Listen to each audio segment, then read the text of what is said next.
श्रीगणेशस्तोत्रम्। स्मरामि देवदेवेशां वक्रतुण्डं महाबलां षडक्षरं कृपासिन्धुं नमामि ऋणमुक्तये। एकाक्षरं होकदन्तम् एकं ब्रह्म सनातनम् एकमेवाद्वितीयं च नमामि ऋणमुक्तये। महागणपतिं देवं महासत्त्वं महाबलां महाविघ्नहरं शम्भो नमामि ऋणमुक्तये।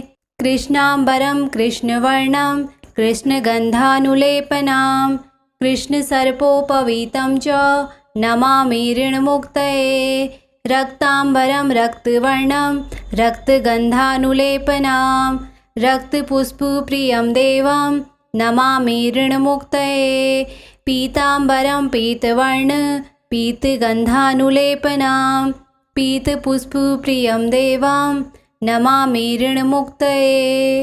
स्मरामि देवदेवेशां वक्रतुण्डं महाबलां षडक्षरं कृपासिन्धुं नमामि ऋणमुक्तये। एकाक्षरं होकदन्तम् एकं ब्रह्म सनातनम् एकमेवाद्वितीयं च नमामि ऋणमुक्तये। महागणपतिं देवं महासत्त्वं महाबलां महाविघ्नहरं शम्भो नमामि ऋणमुक्तये। कृष्णाम्बरं कृष्णवर्णं कृष्णगन्धानुलेपनं कृष्णसर्पोपवीतं च नमामि ऋणमुक्तये। रक्ताम्बरं रक्तवर्णं रक्तगन्धानुलेपनं रक्तपुष्पप्रियं देवं नमामि ऋणमुक्तये। पीताम्बरं पीतवर्ण पीतगन्धानुलेपनं पीतपुष्पप्रियं देवं नमामि ऋणमुक्तये। स्मरामि देवदेवेशां वक्रतुण्डं महाबलां षडक्षरं कृपासिन्धुं नमामि ऋणमुक्तये। एकाक्षरं होकदन्तम् एकं ब्रह्म सनातनम् एकमेवाद्वितीयं च नमामि ऋणमुक्तये। महागणपतिं देवं महासत्त्वं महाबलां महाविघ्नहरं शम्भो नमामि ऋणमुक्तये। कृष्णाम्बरं कृष्णवर्णं कृष्णगन्धानुलेपनं कृष्णसर्पोपवीतं च नमामि ऋणमुक्तये। रक्ताम्बरं रक्तवर्णं रक्तगन्धानुलेपनं रक्तपुष्पप्रियं देवं नमामि ऋणमुक्तये। पीताम्बरं पीतवर्ण पीतगन्धानुलेपनं पीतपुष्पप्रियं देवं नमामि ऋणमुक्तये। स्मरामि देवदेवेशां वक्रतुण्डं महाबलां षडक्षरं कृपासिन्धुं नमामि ऋणमुक्तये। एकाक्षरं होकदन्तम् एकं ब्रह्म सनातनम् एकमेवाद्वितीयं च नमामि ऋणमुक्तये। महागणपतिं देवं महासत्त्वं महाबलां महाविघ्नहरं शम्भो नमामि ऋणमुक्तये। कृष्णाम्बरं कृष्णवर्णं कृष्णगन्धानुलेपनं कृष्णसर्पोपवीतं च नमामि ऋणमुक्तये। रक्ताम्बरं रक्तवर्णं रक्तगन्धानुलेपनं रक्तपुष्पप्रियं देवं नमामि ऋणमुक्तये। पीताम्बरं पीतवर्ण पीतगन्धानुलेपनं पीतपुष्पप्रियं देवं नमामि ऋणमुक्तये। स्मरामि देवदेवेशां वक्रतुण्डं महाबलां षडक्षरं कृपासिन्धुं नमामि ऋणमुक्तये। एकाक्षरं होकदन्तम् एकं ब्रह्म सनातनम् एकमेवाद्वितीयं च नमामि ऋणमुक्तये। महागणपतिं देवं महासत्त्वं महाबलां महाविघ्नहरं शम्भो नमामि ऋणमुक्तये। कृष्णाम्बरं कृष्णवर्णं कृष्णगन्धानुलेपनं कृष्णसर्पोपवीतं च नमामि ऋणमुक्तये। रक्ताम्बरं रक्तवर्णं रक्तगन्धानुलेपनां रक्तपुष्पप्रियं देवं नमामि ऋणमुक्तये पीताम्बरं पीतवर्ण पीतगन्धानुलेपनां पीतपुष्पप्रियं देवं नमामि ऋणमुक्तये स्मरामि देवदेवेशां वक्रतुण्डं महाबलां षडक्षरं कृपासिन्धुं नमामि ऋणमुक्तये एकाक्षरं होकदन्तम् एकं ब्रह्म सनातनम् एकमेवाद्वितीयं च नमामि ऋणमुक्तये महागणपतिं देवं महासत्त्वं महाबलां महाविग्रहरं शम्भो नमामि ऋणमुक्तये कृष्णाम्बरं कृष्णवर्णं कृष्णगन्धानुलेपनां कृष्णसर्पोपवीतं च नमामि ऋणमुक्तये रक्ताम्बरं रक्तवर्णं रक्तगन्धानुलेपनां रक्तपुष्पप्रियं देवं नमामि ऋणमुक्तये पीताम्बरं पीतवर्ण पीतगन्धानुलेपनां पीतपुष्पप्रियं देवं नमामि ऋणमुक्तये स्मरामि देवदेवेशां वक्रतुण्डं महाबलां षडक्षरं कृपासिन्धुं नमामि ऋणमुक्तये एकाक्षरं होकदन्तम् एकं ब्रह्म सनातनम् एकमेवाद्वितीयं च नमामि ऋणमुक्तये महागणपतिं देवं महासत्त्वं महाबलां महाविग्रहरं शम्भो नमामि ऋणमुक्तये कृष्णाम्बरं कृष्णवर्णं कृष्णगन्धानुलेपनां कृष्णसर्पोपवीतं च नमामि ऋणमुक्तये रक्ताम्बरं रक्तवर्णं रक्तगन्धानुलेपनां रक्तपुष्पप्रियं देवं नमामि ऋणमुक्तये पीताम्बरं पीतवर्ण पीतगन्धानुलेपनां पीतपुष्पप्रियं देवं नमामि ऋणमुक्तये स्मरामि देवदेवेशां वक्रतुण्डं महाबलां षडक्षरं कृपासिन्धुं नमामि ऋणमुक्तये एकाक्षरं होकदन्तम् एकं ब्रह्म सनातनम् एकमेवाद्वितीयं च नमामि ऋणमुक्तये महागणपतिं देवं महासत्त्वं महाबलां महाविग्रहरं शम्भो नमामि ऋणमुक्तये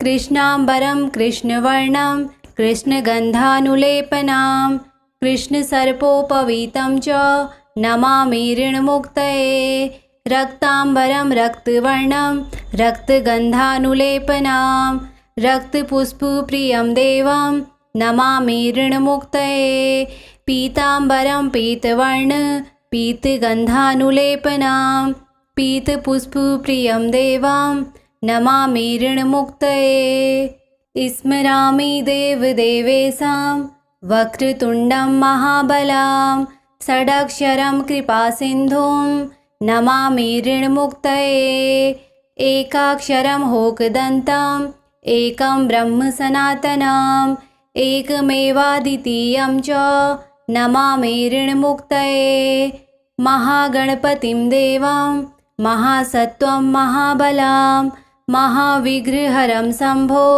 नमामि ऋणमुक्तये कृष्णाम्बरं कृष्णवर्णं कृष्णगन्धानुलेपनां कृष्णसर्पोपवीतं च नमामि ऋणमुक्तये रक्ताम्बरं रक्तवर्णं रक्तगन्धानुलेपनां रक्तपुष्पप्रियं देवं नमामि ऋणमुक्तये पीताम्बरं पीतवर्ण पीतगन्धानुलेपनां पीतपुष्पप्रियं देवं नमामि ऋणमुक्तये स्मरामि देवदेवेशां वक्रतुण्डं महाबलां षडक्षरं कृपासिन्धुं नमामि ऋणमुक्तये एकाक्षरं होकदन्तम् एकं ब्रह्म सनातनम् एकमेवाद्वितीयं च नमामि ऋणमुक्तये महागणपतिं देवं महासत्त्वं महाबलां महाविघ्नहरं शम्भो नमामि ऋणमुक्तये। कृष्णाम्बरं कृष्णवर्णं कृष्णगन्धानुलेपनां कृष्णसर्पोपवीतं च नमामि ऋणमुक्तये। रक्ताम्बरं रक्तवर्णं रक्तगन्धानुलेपनां रक्तपुष्पप्रियं देवं नमामि ऋणमुक्तये। पीताम्बरं पीतवर्ण पीतगन्धानुलेपनां पीतपुष्पप्रियं देवं नमामि ऋणमुक्तये। स्मरामि देवदेवेशां वक्रतुण्डं महाबलां षडक्षरं कृपासिन्धुं नमामि ऋणमुक्तये। एकाक्षरं होकदन्तम् एकं ब्रह्म सनातनम् एकमेवाद्वितीयं च नमामि ऋणमुक्तये।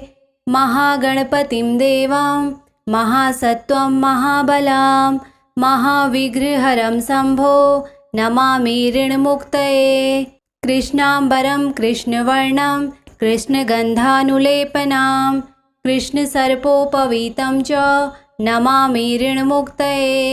रक्ताम्बरं रक्तवर्णं रक्तगन्धानुलेपनां रक्तपुष्पप्रियं देवं नमामि ऋणमुक्तये।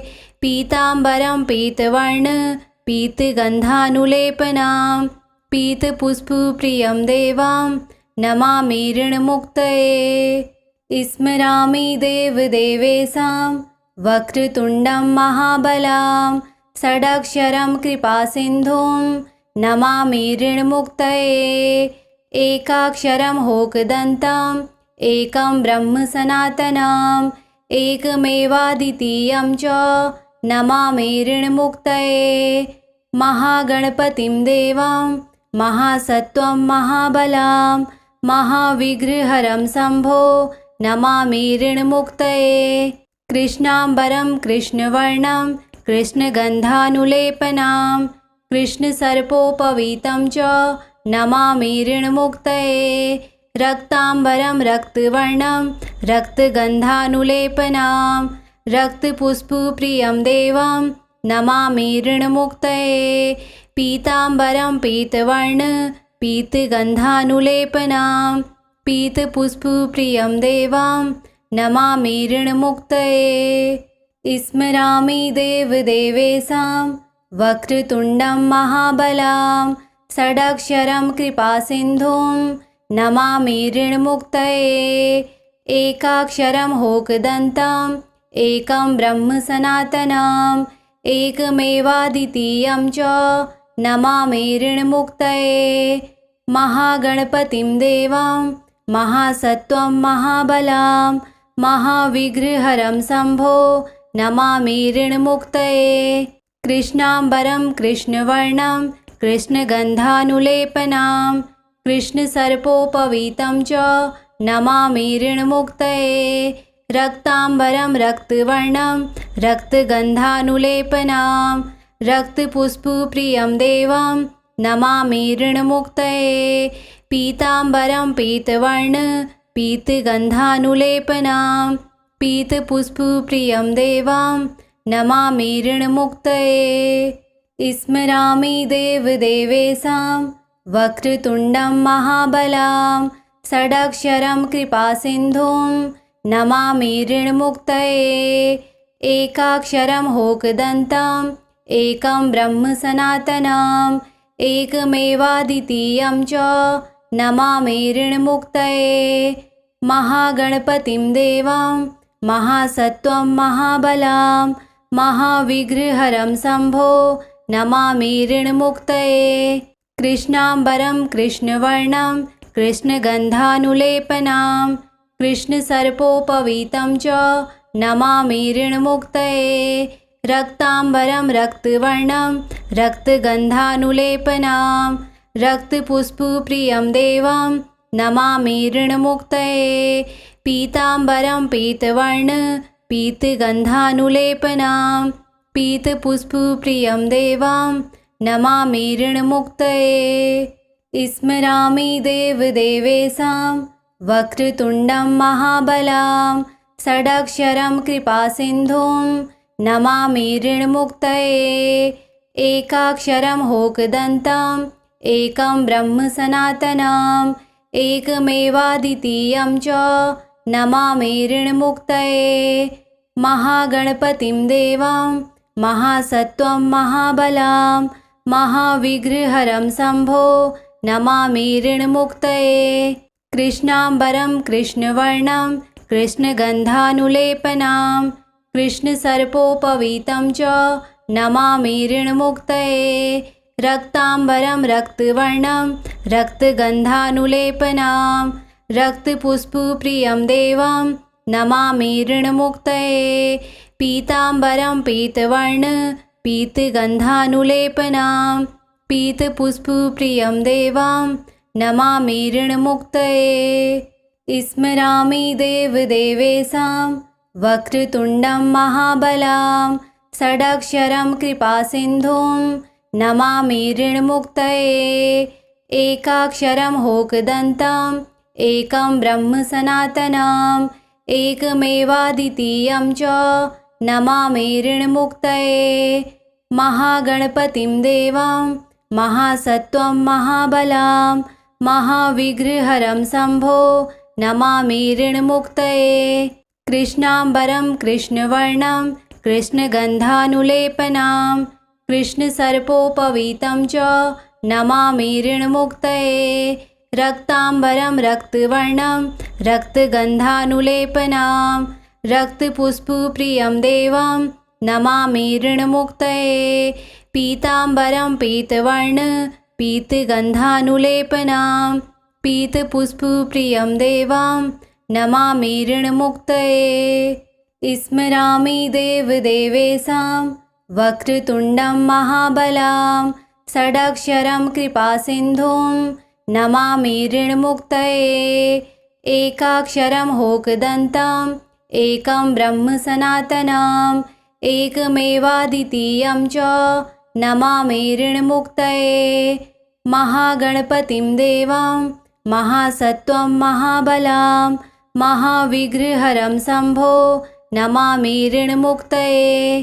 कृष्णाम्बरं कृष्णवर्णं कृष्णगन्धानुलेपनं कृष्णसर्पोपवीतं च नमामि ऋणमुक्तये। रक्ताम्बरं रक्तवर्णं रक्तगन्धानुलेपनं रक्तपुष्पप्रियं देवं नमामि ऋणमुक्तये। पीताम्बरं पीतवर्णं पीतगन्धानुलेपनं पीतपुष्पप्रियं देवं नमामि ऋणमुक्तये। स्मरामि देवदेवेशां वक्रतुण्डं महाबलं षडक्षरं कृपासिन्धुं नमामि ऋणमुक्तये। एकाक्षरं होकदन्तम् एकं ब्रह्म सनातनम् एकमेवाद्वितीयं च नमामि ऋणमुक्तये। महागणपतिं देवं महासत्त्वं महाबलं महाविघ्नहरं शम्भो नमामि ऋणमुक्तये। कृष्णाम्बरं कृष्णवर्णं कृष्णगन्धानुलेपनं कृष्णसर्पोपवीतं च नमामि ऋणमुक्तये। रक्ताम्बरं रक्तवर्णं रक्तगन्धानुलेपनं रक्तपुष्पप्रियं देवं नमामि ऋणमुक्तये। पीताम्बरं पीतवर्णं पीतगन्धानुलेपनं पीतपुष्पप्रियं देवं नमामि ऋणमुक्तये। स्मरामि देवदेवेशां वक्रतुण्डं महाबलं षडक्षरं कृपासिन्धुं नमामि ऋणमुक्तये। एकाक्षरं होकदन्तम् एकं ब्रह्म सनातनम् एकमेवाद्वितीयं च नमामि ऋणमुक्तये। महागणपतिं देवं महासत्त्वं महाबलं महाविघ्नहरं शम्भो नमामि ऋणमुक्तये। कृष्णाम्बरं कृष्णवर्णं कृष्णगन्धानुलेपनं कृष्णसर्पोपवीतं च नमामि ऋणमुक्तये। रक्ताम्बरं रक्तवर्णं रक्तगन्धानुलेपनं रक्तपुष्पप्रियं देवं नमामि ऋणमुक्तये पीताम्बरं पीतवर्ण पीतगन्धानुलेपनां पीतपुष्पप्रियं देवां नमामि ऋणमुक्तये। श्रीगणेशस्तोत्रं सम्पूर्णम्।